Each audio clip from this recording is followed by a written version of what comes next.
The questions didn't arrive quietly. They didn't trickle in one at a time. They hit all at once from every direction, and once they started, there was no stopping them. GoFundMe links, Cash App screenshots, claims of hacked accounts, accusations of money changing hands without explanation. And threaded through all of it, one name that never seems to escape the spotlight for long: the Whittaker family. For months, many people believed the story had settled. The state stepped in. Timmy, Ray, and Lorraine were removed from the home. Betty was no longer living the life people had grown used to seeing on camera. The videos slowed down. The updates became vague. And for a brief moment, it seemed like the chaos might finally quiet down. But it didn't. Instead, a new wave began, and this time, it wasn't driven by shocking footage or viral clips. It was driven by questions. Questions about money. Questions about who was speaking for the family. Questions about why fundraising pages appeared and disappeared. And perhaps most unsettling of all, questions about relatives who were suddenly resurfacing after years of silence. At the center of it all sits a simple but uncomfortable reality. When money enters a story built on vulnerability, nothing stays simple for long. The Whittakers have always existed in a complicated space. To some, they're a family that represents generational poverty and isolation. To others, they're symbols exploited by outsiders for views, clicks, and revenue. But regardless of where someone falls on that spectrum, one thing is undeniable. Their name carries weight online. And where there is weight, there is opportunity. Over time, multiple fundraising efforts have been associated with the Whittakers. Some were clearly labeled. Some were shared by people claiming to help behind the scenes. Others appeared with little explanation at all. And while many donors believed they were doing the right thing, helping a family they had come to care about, very few ever received clear answers about where their money actually went. That lack of clarity is where the current explosion begins. Screenshots started circulating. Messages where people claimed their platforms were hacked. Statements insisting that GoFundMe pages were created without permission. Others saying accounts were used in their names, but not controlled by them. And mixed into all of this were heated arguments between people who, at one point, claimed to be on the same side. The story stopped being about help and started being about accountability. As donors began asking for receipts, timelines, and explanations, something else happened almost simultaneously. Relatives who had been absent for years began to reappear. Some showed up in comment sections. Some appeared on live streams. Others were mentioned in conversations that raised more questions than answers. Were they before? Why now? And what role, if any, did they play in what was happening behind the scenes?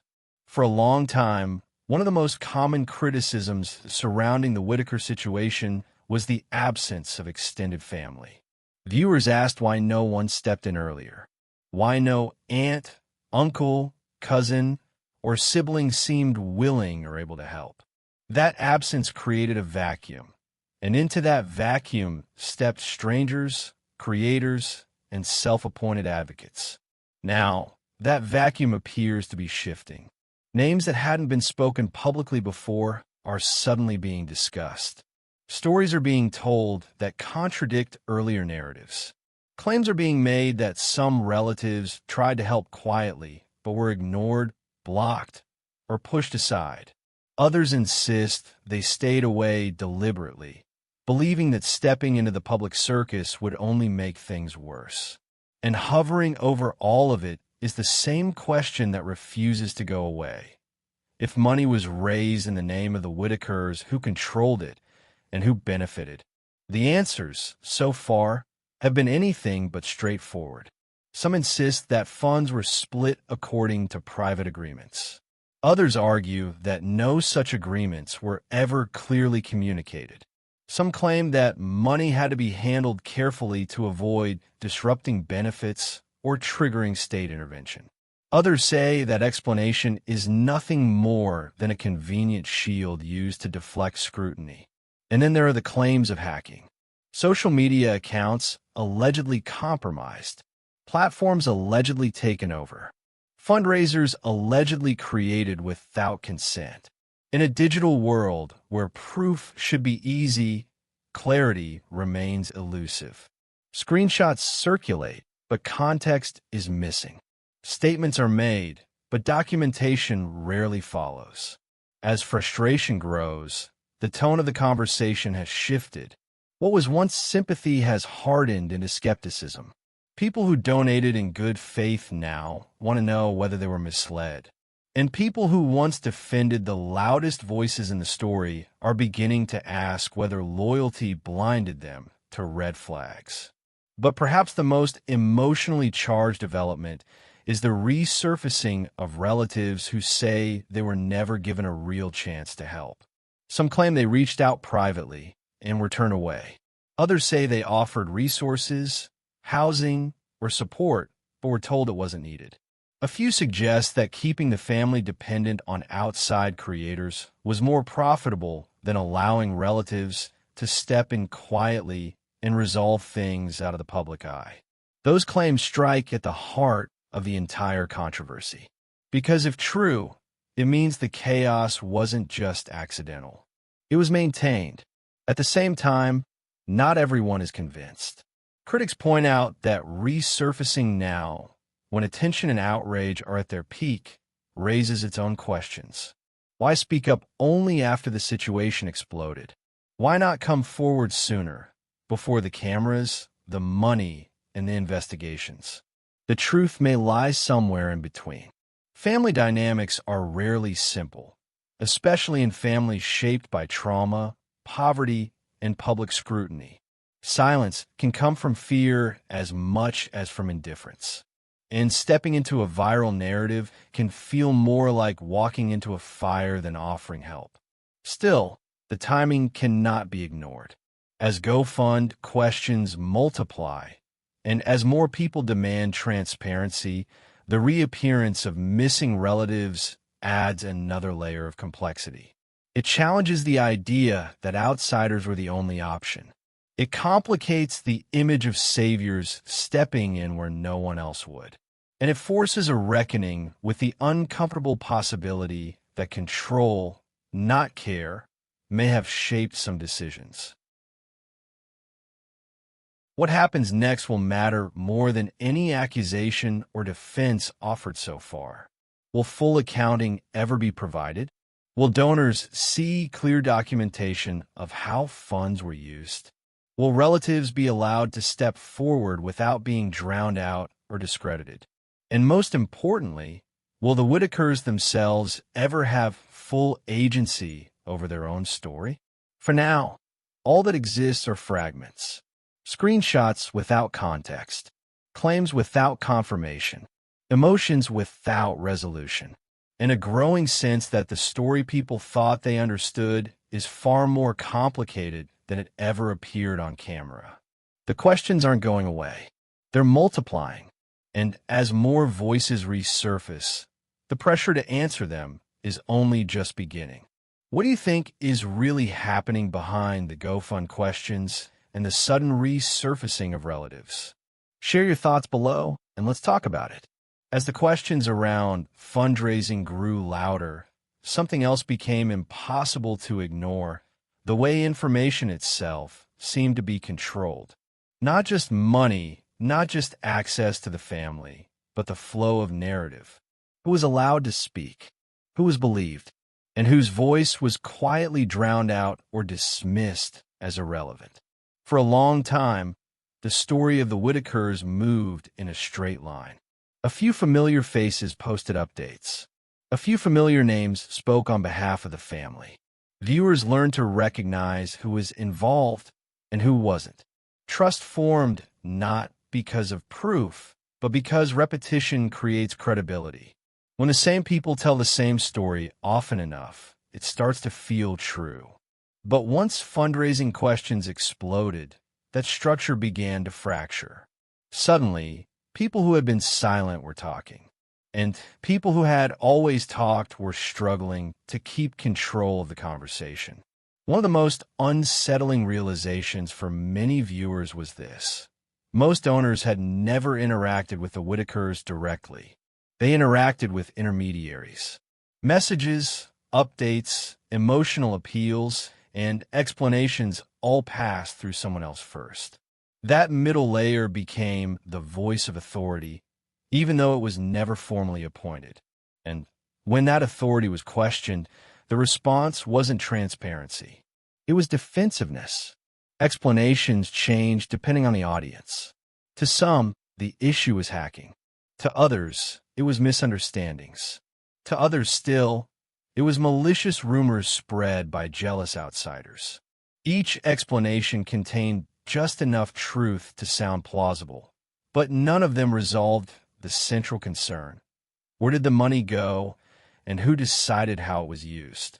At the same time, resurfacing relatives began telling stories that challenged the idea that the Whittakers had no one else. They spoke of attempts to help that never made it online, of conversations that happened privately and were shut down before they could go anywhere, of feeling pushed out of a process that had become less about family and more about management. Some said they were told staying away was better for the family. Others claimed they were painted as unstable, unreliable, or dangerous simply for asking questions. In more than one case, relatives said they stopped trying not because they didn't care, but because every path forward was blocked by someone else already standing in the spotlight. That raises a difficult question. When does advocacy become ownership? Helping a vulnerable family is one thing. Becoming the gatekeeper to their relationships, resources, and story is something else entirely. And once fundraising enters the picture, that line becomes dangerously thin. Several donors have now said the same thing. They didn't mind giving. What they mind is not knowing. Many said they would have continued to donate if there had been consistent updates, itemized expenses, or even a basic breakdown of how funds were being allocated. Instead, what they saw were vague reassurances and emotional appeals, followed by silence when specifics were requested. That silence fueled suspicion. As pressure mounted, the language used by those closest to the fundraising effort shifted. Critics were labeled haters. Questioners were accused of harming the family. Calls for accountability were framed as attacks. The focus moved away from answering concerns and toward defending reputations. And in that defensive posture, the Whittakers themselves seemed to disappear. Betty's voice, when it surfaced, often felt filtered. Statements attributed to her raised questions about who helped write them, who encouraged them, and who benefited from them being shared. Some viewers felt the words reflected her feelings. Others felt they reflected the priorities of the people around her. The absence of Timmy, Ray, and Lorraine from public updates only deepened the unease. Their removal from the home was supposed to be about safety and care. But for an audience that had grown used to constant visibility, that absence became a blank space filled with speculation. Who was speaking for them now? Who was making decisions? And who, if anyone, was checking the checkers? Meanwhile, the resurfacing relatives didn't just question money. They questioned motives. They asked why certain people seemed determined to stay involved even when scrutiny increased. Why stepping back was framed as abandonment instead of accountability. Why help always seemed to require cameras. Those questions cut deep because they force a reevaluation of everything that came before. If the goal was truly to help the Whittakers live better lives, then at some point the spotlight should have faded. The content should have slowed. The dependency on online audiences should have decreased. But instead, attention remained central, even as circumstances worsened. That contradiction is what many people are struggling to reconcile. Another uncomfortable truth began to surface. Once a story becomes profitable, Stepping away from it costs something.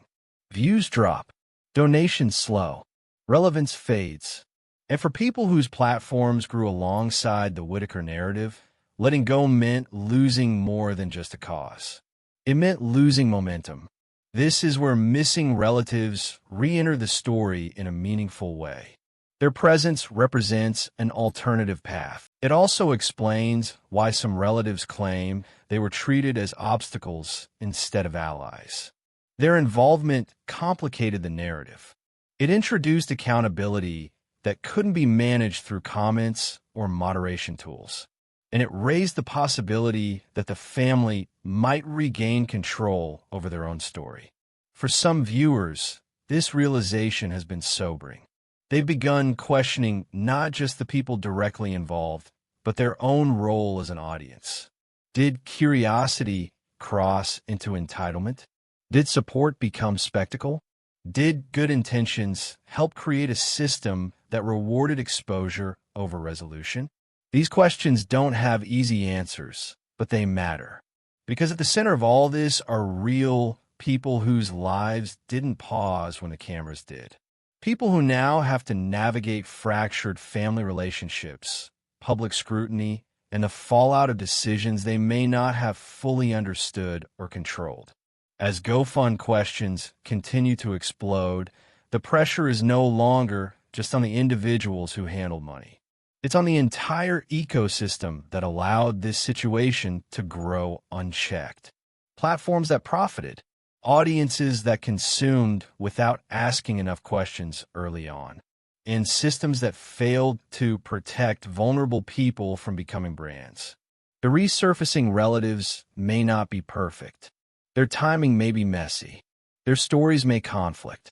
But their presence forces a reckoning with a narrative that once seemed settled.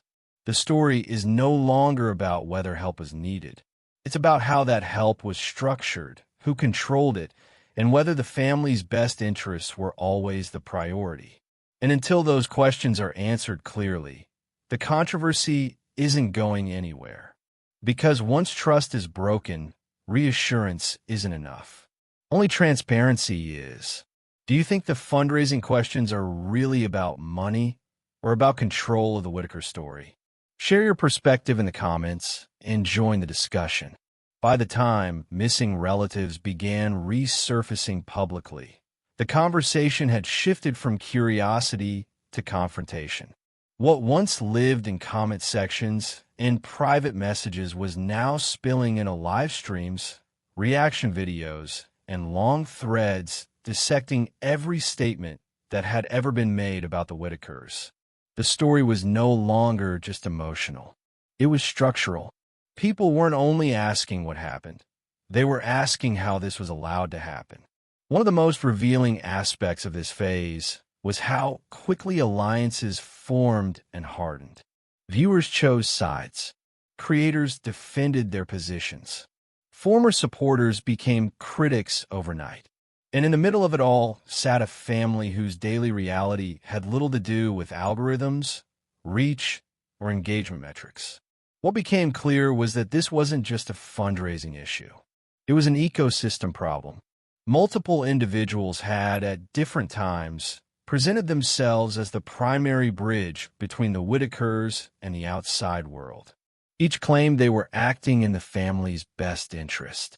Each used language like protecting, advocating, and helping. But none of those roles came with formal oversight.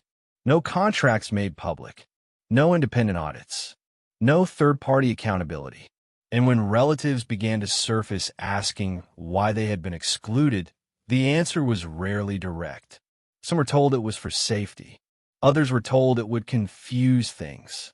A few were accused of wanting attention or money. But the pattern was consistent. Involvement outside the established circle was framed as a threat, not a resource. That framing matters because it reveals how tightly controlled the situation had become. In healthy support systems, more help is welcomed. More eyes mean more accountability. More voices mean fewer blind spots. But in this case, additional involvement seemed to destabilize the structure rather than strengthen it. Why? Because the structure wasn't built around collective care. It was built around centralized control. As more information surfaced, donors began comparing notes. Screenshots were shared. Timelines were reconstructed. People noticed inconsistencies in how amounts were described, how needs were prioritized, and how outcomes were reported. Some donors said they were told money was earmarked for specific purposes that never materialized. Others were confused about why new fundraising campaigns appeared while old goals remained unmet. When these questions were raised publicly, the response was rarely clarification. More often, it was emotional redirection. Don't you care about the family? This is hurting Betty. Why are you attacking people who are trying to help?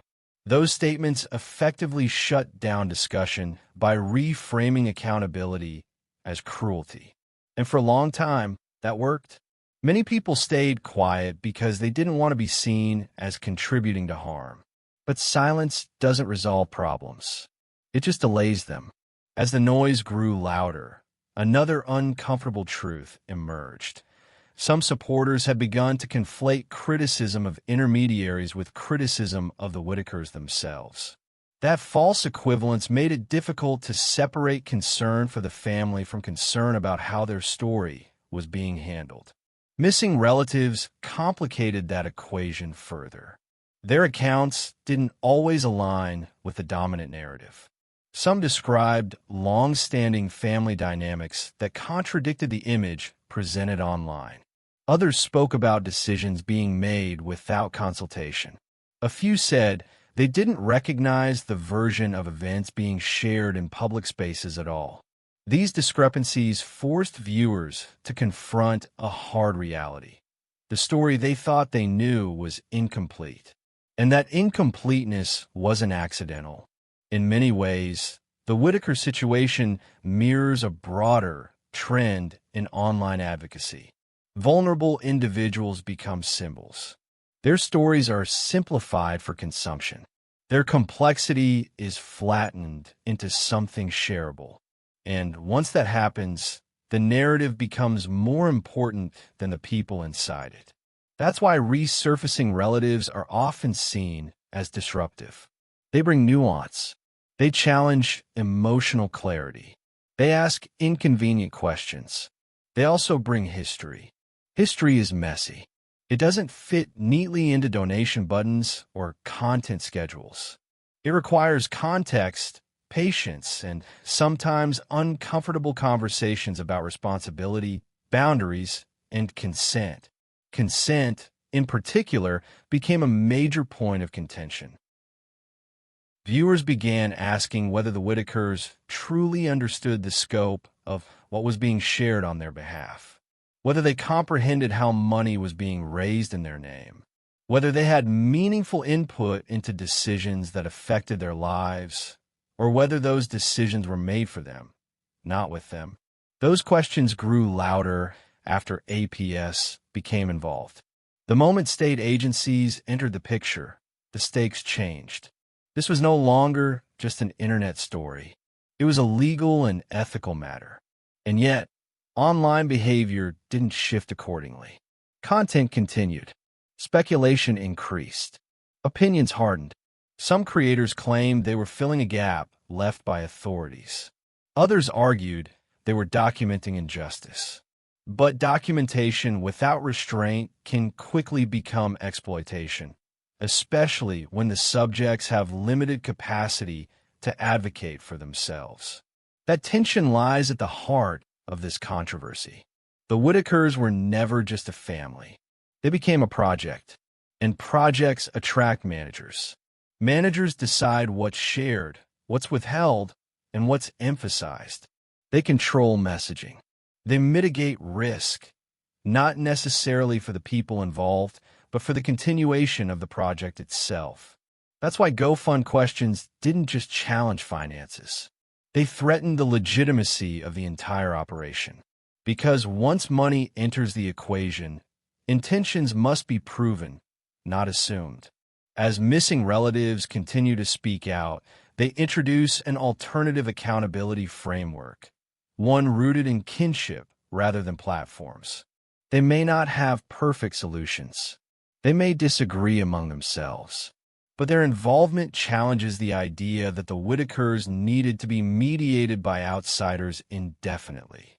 That challenge unsettles people who built identities around being the helper. It also unsettles audiences who invested emotionally in a particular version of the story. Letting go of that version requires humility. It requires acknowledging that good intentions don't guarantee good outcomes. And it requires accepting that helping someone doesn't entitle you to control their narrative forever. This phase of the story is uncomfortable because it forces reflection. Were boundaries respected? Was transparency prioritized? Were the Whittakers empowered or managed? Those questions don't accuse. They invite evaluation. And as long as they remain unanswered, the controversy will persist. Because what's really exploding right now isn't just GoFund questions. It's the assumption that visibility equals virtue, that proximity equals righteousness, that speaking for someone is the same as standing with them.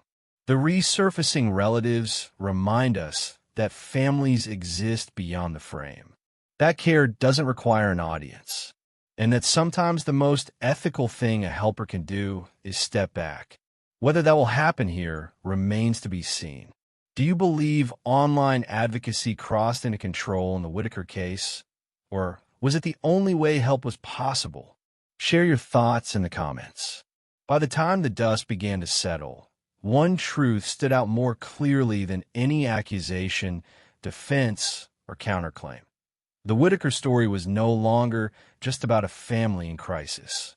It had become a mirror reflecting how online audiences, creators, and self-appointed advocates behave when vulnerability turns into visibility. What unfolded next wasn't a single revelation, but a slow reckoning. As GoFund questions multiplied and resurfacing relatives continued to speak, many longtime supporters experienced something uncomfortable: doubt. Not the hostile kind, but the quiet kind that creeps in when narratives stop lining up, when timelines don't match, when answers feel rehearsed instead of direct, when explanations create more confusion than clarity. For some viewers, this led to anger. For others, withdrawal. And for a growing number, it led to reflection. Because the hardest realization wasn't that mistakes may have been made. It was that the system itself incentivized those mistakes. Online platforms reward urgency, not patience. Emotion, not nuance. Visibility, not restraint. In that environment, stories like the Whittakers are almost destined to be oversimplified. Complexity doesn't trend well. Silence doesn't monetize. And stepping back rarely earns praise. That doesn't automatically make everyone involved malicious. But it does mean that good intentions can be slowly reshaped by incentives until outcomes no longer resemble the original purpose. One of the most damaging dynamics to emerge was the erosion of trust between viewers themselves. Supporters turned on each other. Longtime donors accused newer ones of being naive. Critics were labeled heartless. Defenders were accused of blind loyalty. Entire comment sections became battlegrounds, less focused on the Whittakers' well-being and more on winning arguments. In that noise, the family's actual needs became harder to hear. Meanwhile, missing relatives continued to raise questions that went unanswered. Why were some family members excluded from decisions? Why were reunification efforts so unclear?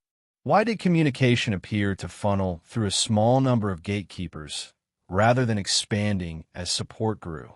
These weren't abstract concerns. They went to the heart of autonomy.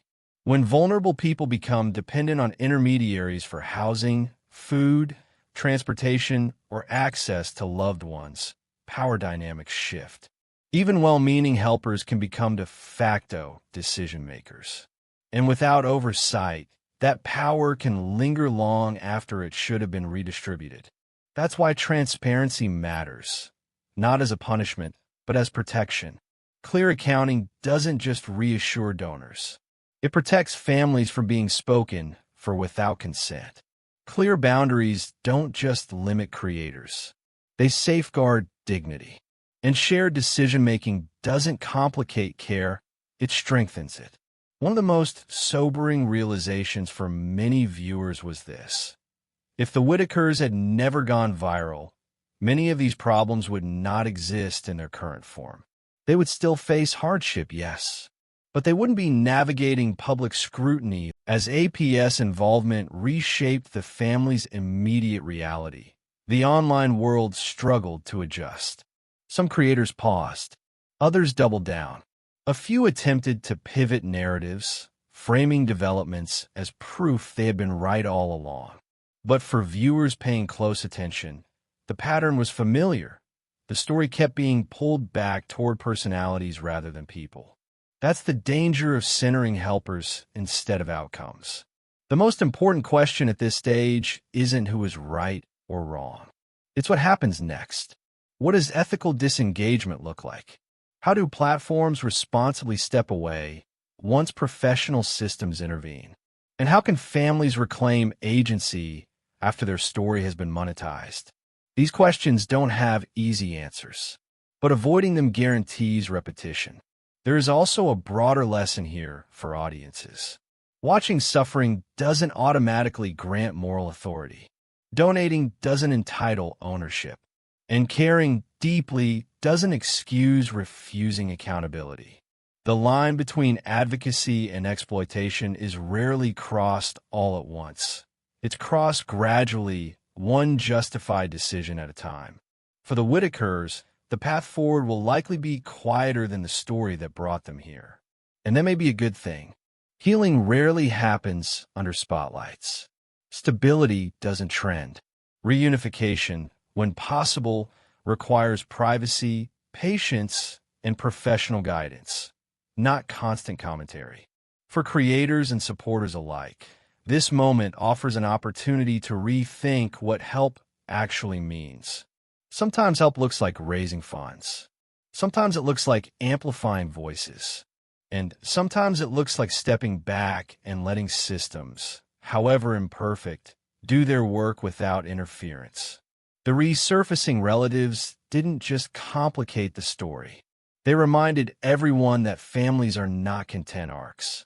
They are living systems with histories, conflicts, and bonds that predate the internet and will outlast it. The GoFund questions didn't explode because people suddenly became cruel or cynical. They exploded because people began asking the questions they should have asked earlier. And while those questions are uncomfortable, they're also necessary. Because the real failure isn't that mistakes were made. The real failure would be refusing to learn from them. If there is any way forward that honors the Whittakers, it starts with humility, acknowledging that visibility changes everything, that power must be shared, and that accountability is not an attack, but a responsibility. The story isn't over, but it doesn't need to continue the same way it began. Do you think the Whittaker situation reveals a larger problem with online fundraising and advocacy, or was this a unique case? Share your perspective in the comments. Thank you for watching this video. Click here to watch another video that might interest you.